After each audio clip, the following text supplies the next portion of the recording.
Assalamualaikum warahmatullahi wabarakatuh. Anak-anak ibu dimanapun kalian berada, apa kabar?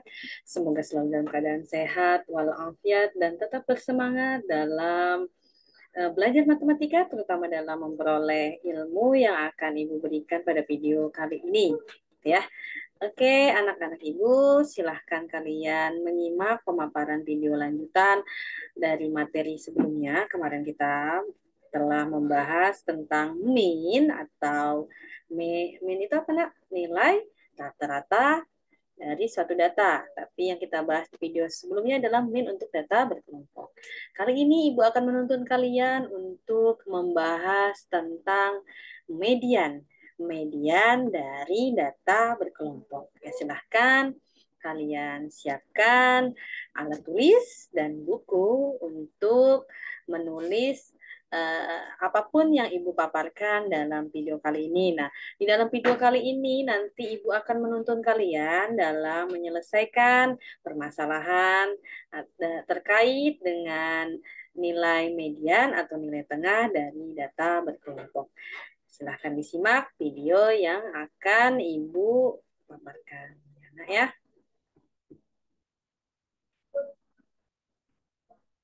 Oke.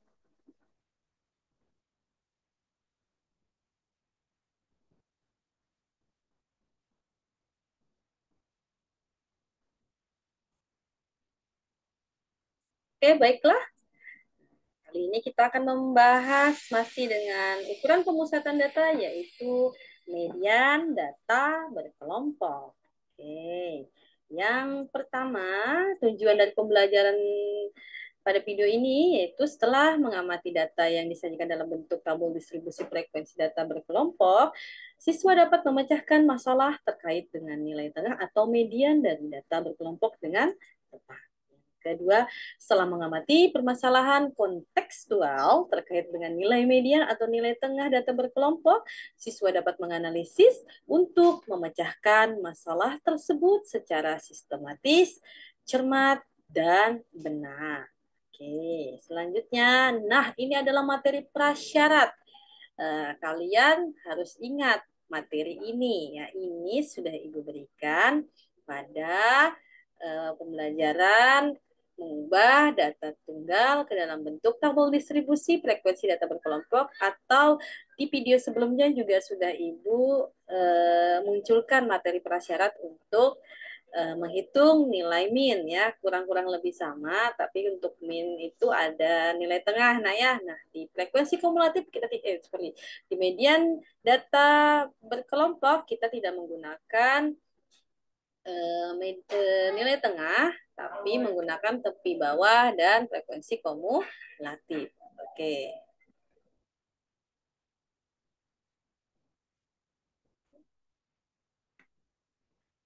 Ini masih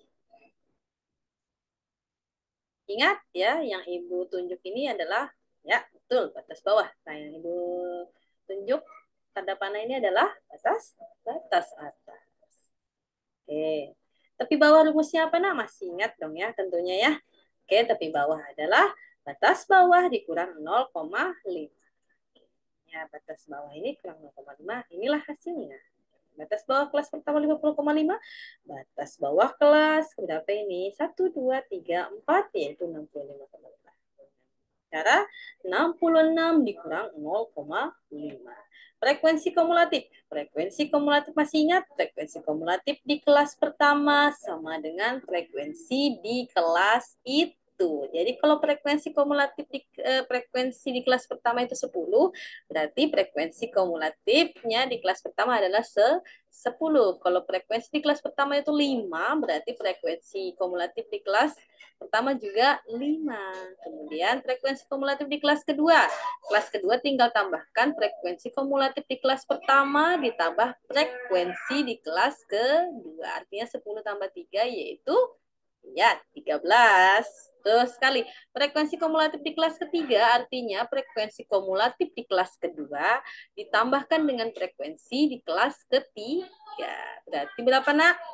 13 tambah 4 tadi. Ya, 17. dan seterusnya ya. Sehingga diperoleh ini jumlah seluruh frekuensi itu terletak di frekuensi kumulatif paling akhir atau paling terakhir ya, kelas terakhir.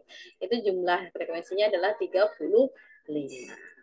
Oke, ini adalah data yang berbentuk histogram atau data atau diagram batang. Nah, ini kalian ditanya nih. Oke, panjang kelasnya berapa ini, Nak? Bisa terlihat 70,5 sampai 75,5 itu berapa?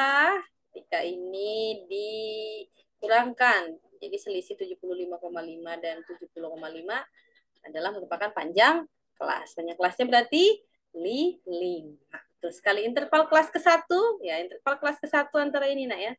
Ya, interval kelas ke-1 yaitu 70,5 ditambah 0,5 menjadi 71.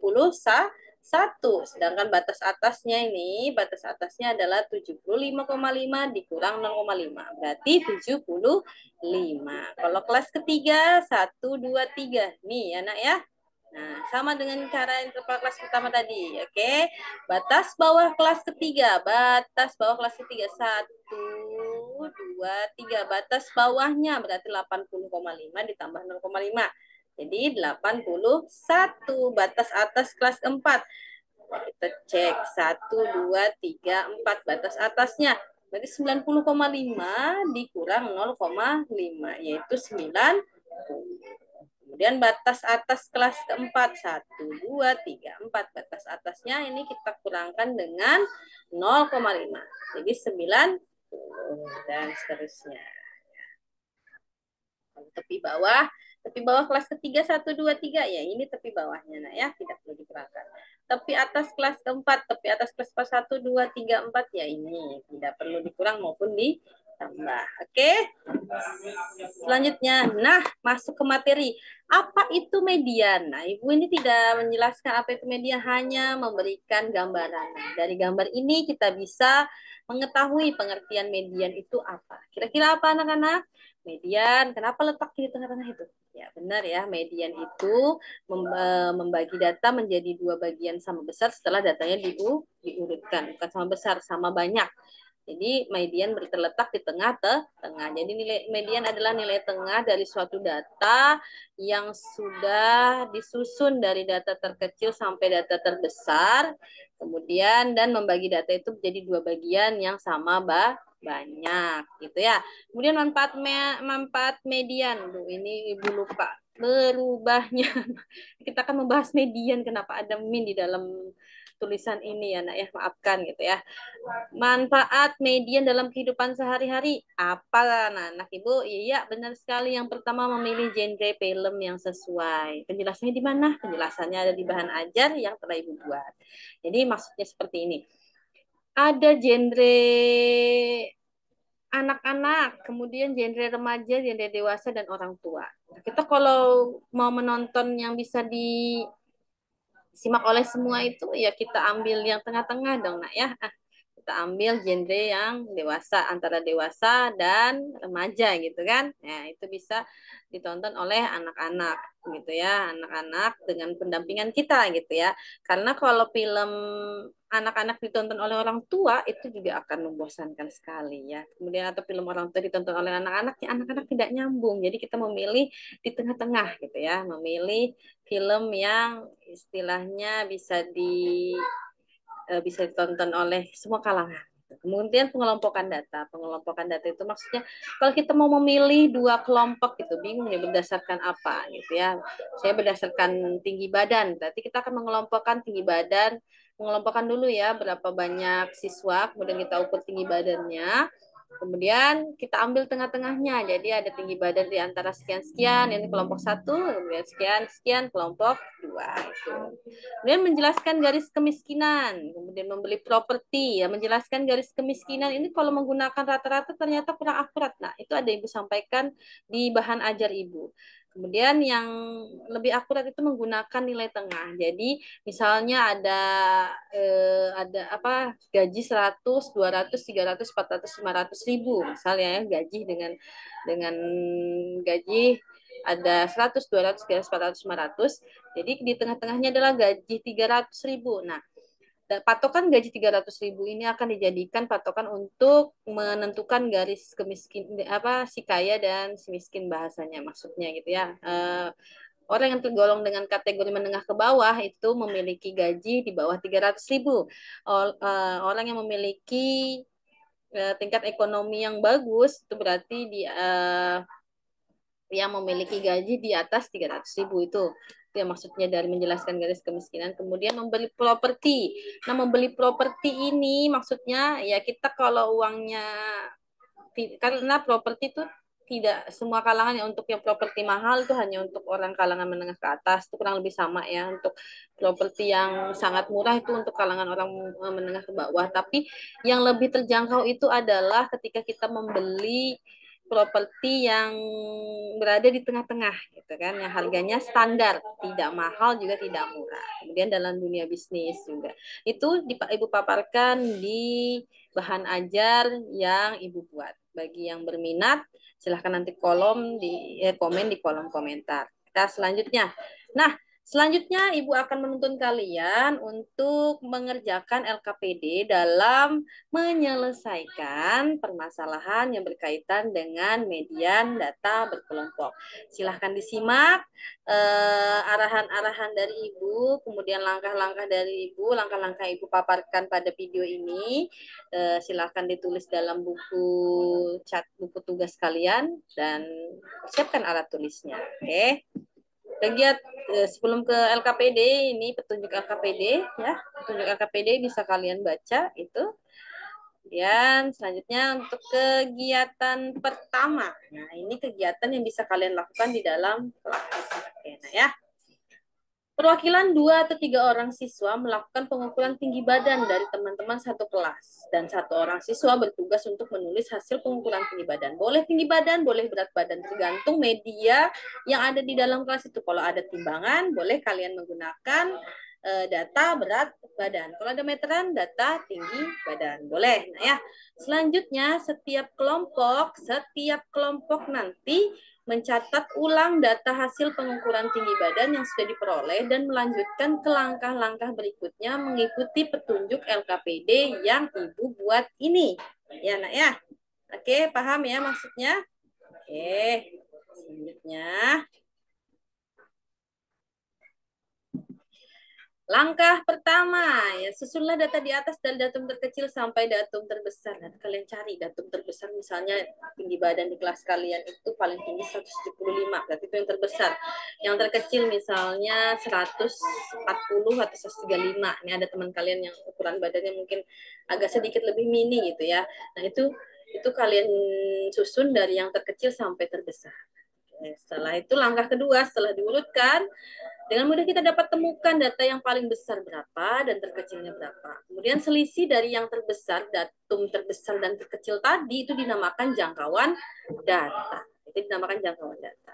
Nah, kalian tentukan selisihnya, Nak. Namanya jangkauan data. Udah dapat jangkauan data? Langkah berikutnya, karena kita tadi dapatnya data tunggal, nah ya kita harus ubah dulu ke dalam bentuk data dalam bentuk tabel yaitu tabel distribusi data berkelompok. Oke, ini langkah-langkahnya. Sudah dapat jangkauan data, kemudian untuk mendistribusikan data-data tersebut ke dalam kelas-kelas interval, maka kita menggunakan aturan Stargers. Aturan tersebut menyatakan bahwa jika data yang diamati itu adalah banyaknya N, disimbolkan dengan N, dan banyak kelas itu adalah K, maka kelas di banyak kelas dirumuskan sebagai berikut. Nah, ini banyak kelasnya. Ini rumus Stargers. Nah, ya 1 ditambah 3,3 dikali log N. N di sini jumlah seluruh data, atau banyaknya data tadi, atau kalau ini kan kalian melakukan di kelas ya, jumlah siswa yang melakukan ukur tinggi badan tadi ada berapa banyak siswanya. Kalau 30 berarti N-nya kalian taruh di sini 30. Kalau 35 taruh 35. Kalau 40 taruh 40 di sini. Nah ya, kemudian kalian cari logaritma 30 misalnya. 30 siswa berarti logaritma 30. Nanti ibu guru akan menuntun kalian untuk mencari logaritma. Masih ingat dong ya logaritma ini pelajaran kelas 1 loh. Nah, ada tabel logaritmanya ya. Nanti Dicari, kemudian dikalikan dengan 3,3, setelah itu ditambahkan dengan 1. Misal hasilnya di sini 5, berapapun, maka kita bulatkan ke bawah menjadi 5. Atau hasilnya 3, berapa gitu ya, kita bulatkan ke bawah menjadi 3. Maka hasilnya di sini juga data di atas akan dibagi menjadi berapa kelas ya, tergantung banyaknya di sini berapa hasilnya ya Nak ya. Sekarang langkah berikutnya kita perlu menentukan berapa banyak data yang terdapat pada suatu kelas interval. Nah, rentangnya itu berapa? Rentang panjang kelas. Dengan menggunakan rumus tadi jangkauan data sudah kita peroleh di sini, kemudian banyak kelas kita peroleh di sini. Nah, setelah itu kita bagikan antara jangkauan dan banyak kelas. Maka akan diperoleh panjang kelas atau interval kelas. Kalau interval kelas kita bulatkan ke atas. Kita bulatkan ke atas. Misal hasilnya 5, sekian sekian, kita bulatkan jadi 6. Kalau hasilnya 4, sekian sekian, kita bulatkan menjadi 5. Beda ya dengan banyak kelas, dengan panjang kelas dan banyak kelas beda. Kalau panjang kelas dibulatkan ke atas, kalau banyak kelas dibulatkan ke bawah. Selanjutnya, langkah 5. Nah, dengan adanya banyak kelas, berapa tadi, panjang kelasnya berapa tadi, kita dapat gunakan untuk membentuk kelas interval yang dinyatakan sebagai berikut. Nih, kelas pertama. Kelas pertama ini batas bawah yang Ibu tunjuk pakai tanda panah ini adalah ambil datum yang paling kecil. Tadi datum paling kecil berapa? Misalnya paling kecil atau teman kalian yang paling pendek tadi 135 gitu ya, yang agak mini tadi ya. Nah, itu kalian ambil sebagai patokan batas bawah kelas pertama. Kemudian batas atasnya mengikuti interval tadi berapa intervalnya. Kalau intervalnya 5 ya kalian ngikutin. Berarti di sini tinggal sini tadi berapa 135 ditambah 4. Nanti kan jadinya interval kelas ini 5 nah ya. Oke. Dan seterusnya sampai berapa tadi kelasnya yang kalian dapat? Nah, kalian bentuk berapa kelasnya. Kemudian isi ke dalam tabel. Tabel untuk median itu ada 3. Berarti tabel pertama itu berat badan, kolom pertama berat badan, kolom kedua itu frekuensi, kolom ketiga frekuensi kumulatif. Setelah dibentuk tabel, kemudian langkah berikutnya cari kelas median. Kelas median itu rumusnya setengah kali N tadi tahu ya, jumlah seluruh siswa yang melakukan ukur berat badan. Berapa di sini patokannya kita lihat di frekuensi kumulatif. Kalian lihat di frekuensi kumulatifnya 20 itu letaknya di mana? Kelas pertama, kedua, ketiga. Itu nanti dapat kelas median. Baru kita bisa menentukan tepi bawah, panjang kelas, frekuensi kumulatif sebelum, dan frekuensi di kelas median itu. Oke, dimasukkan ke dalam sini, dalam titik-titiknya. Setelah diperoleh semuanya, ini kita substitusi ke dalam rumus median. Nah, ini rumus mediannya. Tepi bawah ditambah panjang kelas dikali dengan setengah N kurang FK frekuensi kumulatif dibagi frekuensi di kelas median ya. Dimasukkan berapa frekuensi kumulatif di sebelum kelas median, berapa N-nya, kemudian berapa frekuensi di kelas median, kemudian panjang kelasnya berapa, tepi bawah kelas mediannya berapa. Nih hitung dulu yang di dalam kurung. Kemudian setelah yang dihitung dalam kurung hasilnya berapa, kalikan dengan panjang kelas. Setelah itu baru ditambahkan dengan tepi bawah. Maka diperolehlah nilai median. Masalahan kedua atau kegiatan kedua, perhatikan ilustrasi berikut. Nah, ini apa ini nak? Ini adalah tes teaching factory alpha midi class itu ya. SMK Negeri 20 Samarinda bekerja sama dengan Alpamidi. Kerjasama ini khusus pada program pendidikan retail Alpamidi Class dan Teaching Factory pada jurusan pemasaran. Tujuan program ini untuk menciptakan tenaga kerja siap pakai sekaligus pengusaha muda di bidang retail. Setiap tahunnya diadakan tes Alpamidi Class dan untuk rekrutmen karyawan, sehingga untuk siswa yang lulus, begitu lulus dari SMK Negeri 20 langsung kontrak kerja dengan Alpamidi. Wah, enak sekali ini ya. Oke. Nah, berikut ini adalah hasil tes Alpamidi Class tahun 2019. Nah, Ibu ini ngambil data tahun 2019 yang disajikan dalam bentuk histogram. Dapatkah kalian mengubah data tersebut ke dalam tabel distribusi frekuensi, kemudian tentukan median atau nilai tengah yang diperoleh oleh peserta tes. Ya, oke. Tapi kan Ibu langkah-langkahnya.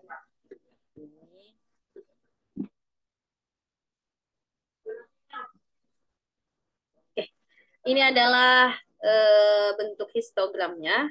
Histogram data nilai tes alfa midi kelas.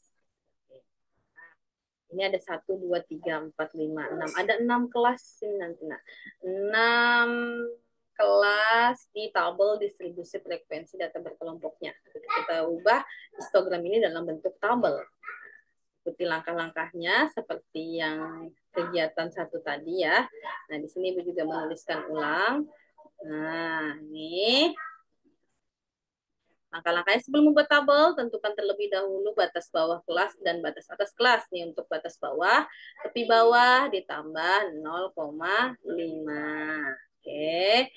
Sedangkan untuk batas atas kelas, tepi atas dikurang 0,5. Kebalikan ya, kebalikan kemarin mencari apa namanya, tepi bawah dan tepi atas. Ini kan dicari batas bawah dan batas atas. Ya. Kalau tepi bawah carinya kan batas bawah dikurang 0,5 dan sebaliknya. Nah, ini tinggal kalian isi. Nah, ini udah Ibu tuntun nih. Nah, tinggal kalian isi. Batas bawah kelas pertama ini udah Ibu kasih clue ya. Kemudian batas atas kelas kedua juga Ibu udah kasih clue. Tinggal kalian ikutin, isilah titik-titiknya. Kerjakan pelan-pelan dengan teliti. Insya Allah nanti akan diperoleh semua batas bawah batas atas untuk setiap ke kelas. Oke. Nah, setelah itu tulislah hasil yang didapat tadi ke dalam bentuk tabel. Nah, ini tabelnya. Kan udah Ibu bilang tadi ya di kegiatan yang pertama. Kalau untuk mencari median itu ada 3 buah kolom. Kolom pertama itu nilai, kemudian frekuensi, kemudian frekuensi kumulatif. Silahkan diisi. Nah, ini frekuensi juga tinggal menyalin dari tabel histogram dari diagram histogram tadi. Kita bisa lihat frekuensinya berapa, kemudian ini kalian salin yang sudah kalian dapatkan tadi, dan hitung frekuensi kumulatif di masing-masing kelas. Kalau kelas pertamanya 2, di sini pasti juga iya benar 2. Kemudian 2 ditambahkan dengan frekuensi di kelas kedua, maka didapatlah frekuensi kumulatif kelas kedua. Saya nak ya. Langkah selanjutnya, tadi ya ini tuntunan untuk memperoleh frekuensi kumulatif. Nah, jika tabel sudah terisi semua, kemudian tentukan kelas median terlebih dahulu dengan rumus. Nah, tentukan dulu kelas mediannya, nak. Kan itu jumlah siswa yang melakukan tes tadi 40 ya. Jadi, setengah kali 40 itu 20 ya. Itu patokannya adalah frekuensi kumulatif. Jadi, kalian lihat 20 ini letaknya di mana. Maka didapatlah kelas median. Setelah didapat kelas median, baru kita bisa menentukan tepi bawah kelas median, panjang kelasnya, banyak frekuensi keseluruhan, frekuensi kumulatif sebelum kelas median, frekuensi di kelas median itu sendiri.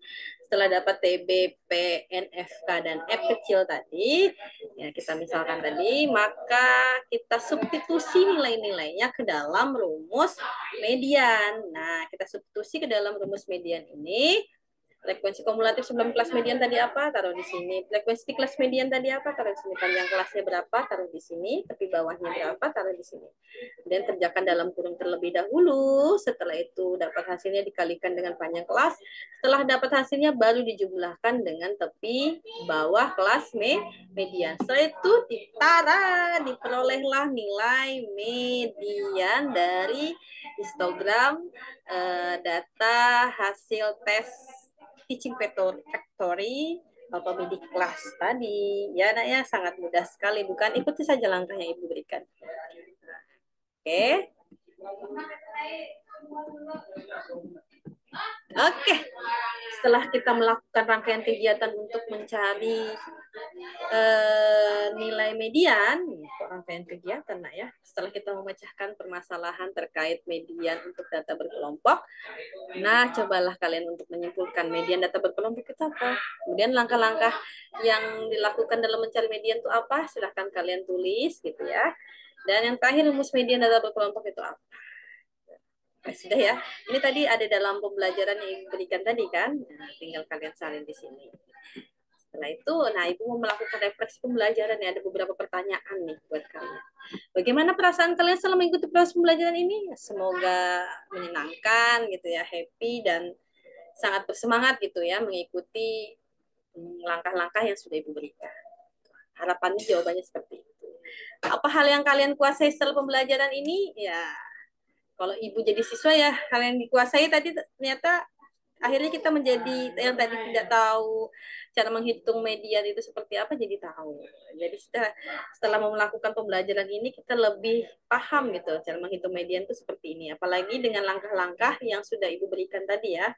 Sepertinya langkah yang Ibu berikan juga sudah sangat runtut sekali. Kemudian apa hal yang belum kalian kuasai setelah pembelajaran ini? Nah, ini kalau ada hal yang belum kalian kuasai silahkan ungkapkan ya. Misalnya Bu, saya belum menguasai cara membagikan uh, cara pembagian dasarnya gitu. Sudah bisa masukkan ke rumus tapi nggak bisa membagikan atau mengalihkan. Nah, itu nanti ada pelajaran khusus berarti ya.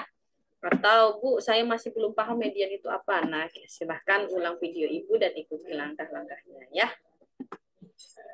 Ini soal-soal latihan gitu nak ya. Soal latihan terkait dengan median, silahkan kalian tulis, kemudian kalian hitung sebagai bentuk refleksi dari pembelajaran ini, apakah kalian sudah memahami atau belum terkait dengan materi median data berkelompok. Ini soal pertama, soal kedua. Soal kedua ini mirip dengan kegiatan kedua pada LKPD yang telah Ibu paparkan tadi ya. Ikuti saja langkah-langkahnya, hanya berbeda di nilai-nilainya saja ya. Nah, ya bentuk histogramnya juga mirip gitu. Hanya nilai-nilainya saja ini yang berbeda. Batas atas batas bawahnya saja yang berbeda. Nah, yang ketiga ini, nah ini ada persyaratan sebenarnya sama kita menggunakan rumus median data berkelompok tetap, tapi ada yang ditanyakan ini berapa banyak calon jika seorang calon dinyatakan lulus apabila nilainya di atas nilai tengahnya, maka berapa banyak calon yang lulus. Jadi tetap kalian harus cari dulu nilai tengahnya berapa, baru dihitung berapa banyak berapa banyak orang yang nilainya melebihi nilai tengah, itulah orang-orang yang lulus gitu ya. Dan yang keempat, yang terakhir ini sama, ini kelihatan rumit saja karena ada dipermisalkan K ini ya. Ini adalah kelas mediannya. Kemudian kalian ditanya berapa banyak frekuensi di kelas median itu. Kita misalkan dengan K, ini tetap menggunakan rumus umum median data berkelompok. Nah, nanti akan kalian ikutin rumusnya itu akan diperoleh nilai K-nya berapa ya. Nah ya, selamat mengerjakan. You are the best. Baik kalian yang bisa semua soal maupun yang Bu saya hanya bisa satu, nggak apa-apa, you are the best gitu ya, karena matematika itu tidak harus bisa semua, kalian paham langkah per langkah, kemudian kalau tidak paham ikutin lagi langkah-langkah Ibu, dibaca kembali, dapat 2 soal, dapat 3 soal, dapat 4 soal, wah luar biasa sekali. Ya demikian pemaparan materi dari Ibu itu ya untuk materi min data berkelompok. Untuk materi median data berkelompok. Jadi sudah 2 kita pelajari min dan median untuk data berkelompok. Semoga bisa dipahami dengan baik. Kemudian yang tadinya tidak tahu bagaimana cara menghitung min dan median, jadi tahu gitu ya. Oh ternyata sesimpel dan semenarik ini gitu ya ketika dituntun menggunakan langkah-langkah gitu nah ya. Sampai berjumpa di video Ibu selanjutnya. Selanjutnya kita akan membahas tentang modus data berkelompok gitu ya, Nak ya. Dan semoga tetap bersemangat menantikan video penjelasan dan pemaparan dari Ibu tentang materi berikutnya. Sampai jumpa di video Ibu selanjutnya. Salam sehat, salam semangat, terutama semangat dalam belajar matematika. Kurang dan lebihnya Ibu mohon maaf. Assalamualaikum warahmatullahi wabarakatuh.